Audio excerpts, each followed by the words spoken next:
Tip Lewis and His Lamp, Chapter 18. Thy father and thy mother shall be glad, and she that bore thee shall rejoice. How did Mr. Holbrook know so well what Kitty needed to help her? His words had given her such new thoughts.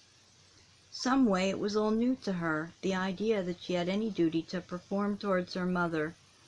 She stood thinking of it that bright winter day, stood before the little fire and wondered how it was that she ought to start. She was to be alone all day. Mrs. Stebbins, their next neighbor, had fallen down and sprained her ankle, and sent to know if Mrs. Lewis could do her promised day's work in the village. Kitty was left in charge of the house and her sick father. She looked around the room. What an ugly, dreary little room it was, dust, dirt, and cobwebs everywhere.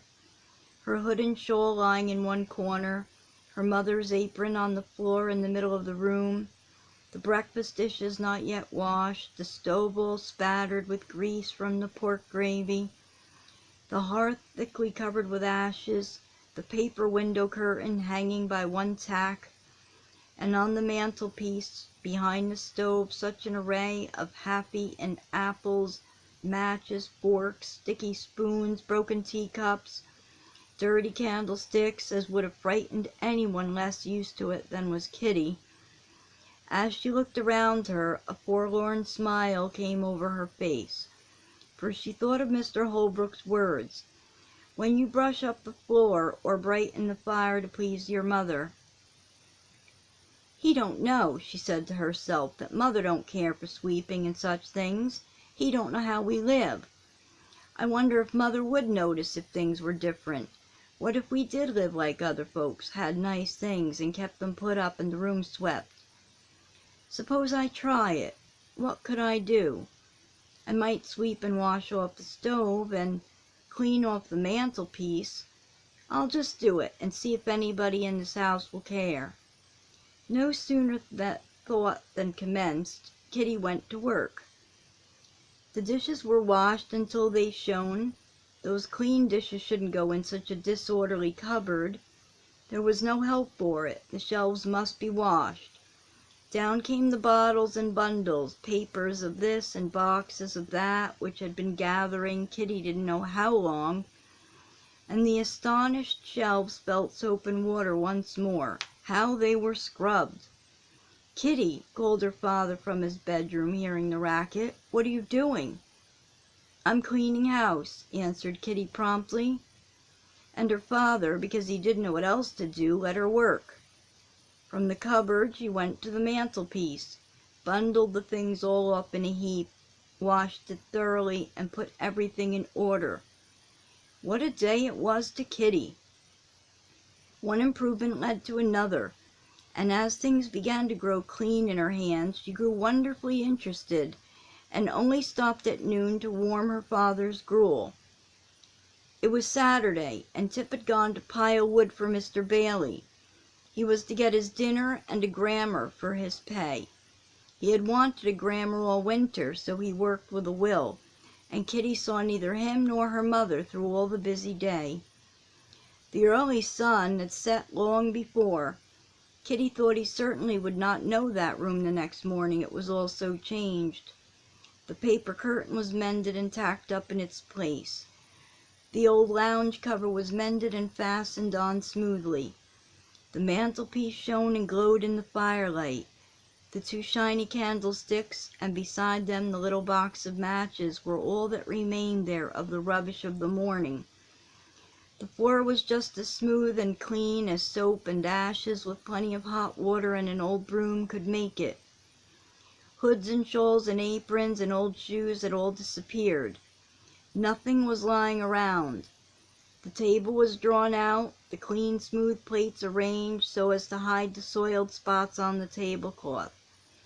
The pudding was bubbling away in the astonished kettle, and Kitty's joy had been complete when only a few minutes before, after a great deal of stamping and pounding, she had opened the door to Howard Minturn, who said, "Mother sent you some milk for your supper.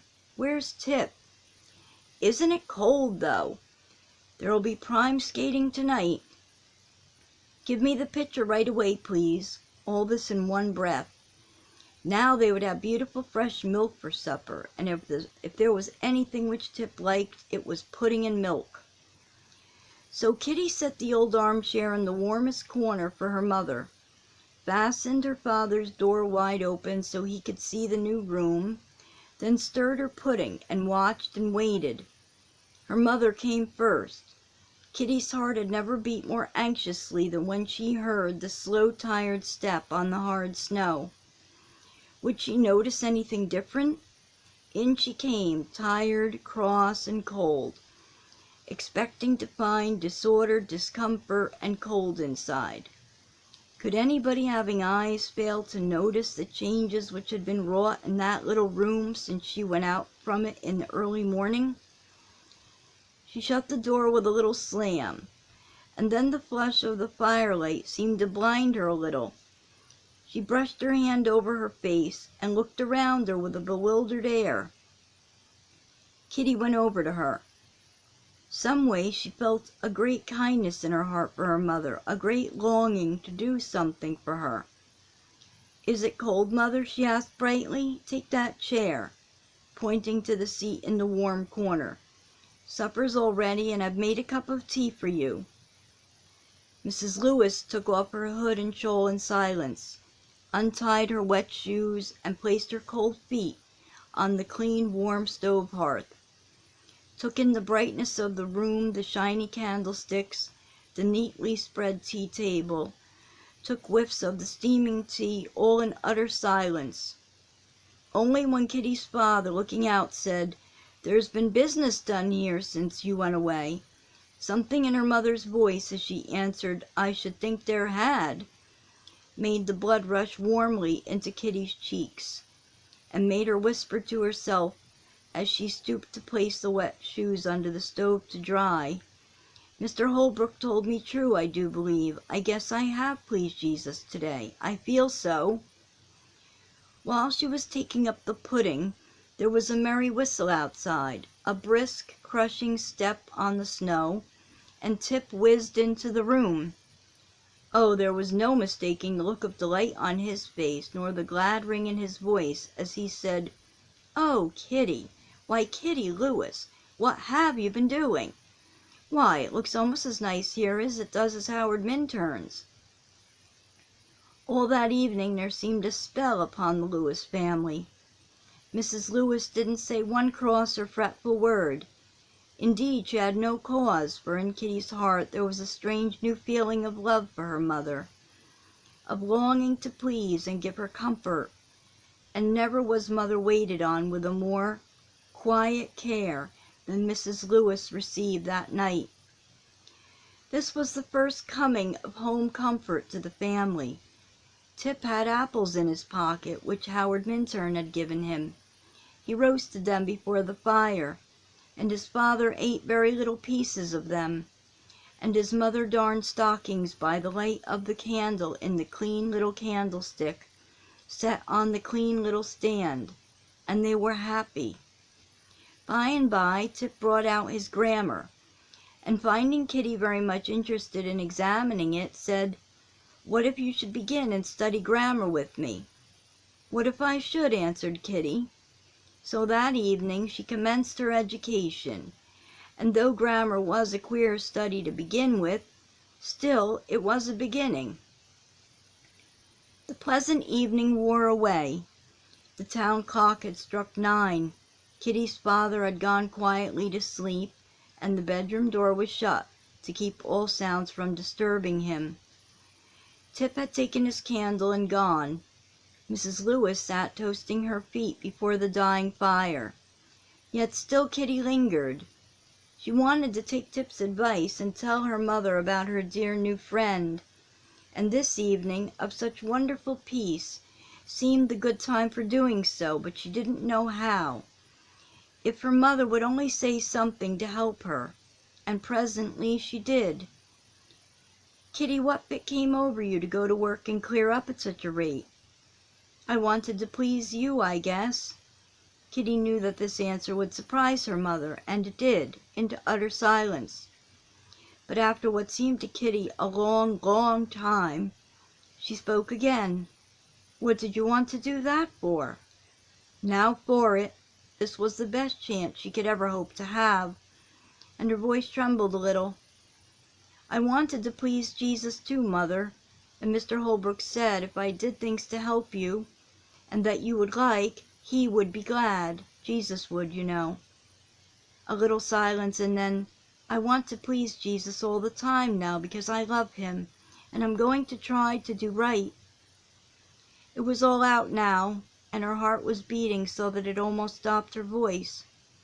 Her mother shaded her face with her hand, and neither spoke nor moved. Kitty waited a little, then moved slowly toward the door of her bit of a bedroom. It was moonlight, so she needed no candle. "Good night, Mother," she found courage to say at last. "Good night," and her mother's voice sounded strangely, coming from behind the closely held hand. There was something like a great sob in Kitty's throat as she went to her room that night. In her heart was a great longing for mother love. She would have liked to kiss her mother good night, but she felt how queerly that would look. Even to say good night was something very unusual. So she knelt down beside her bed and prayed for her mother. I don't think Mr. Holbrook knew that the few kind words which he spoke to Kitty on her way home from prayer meeting were seeds which were going to spring up and bear fruit unto everlasting life.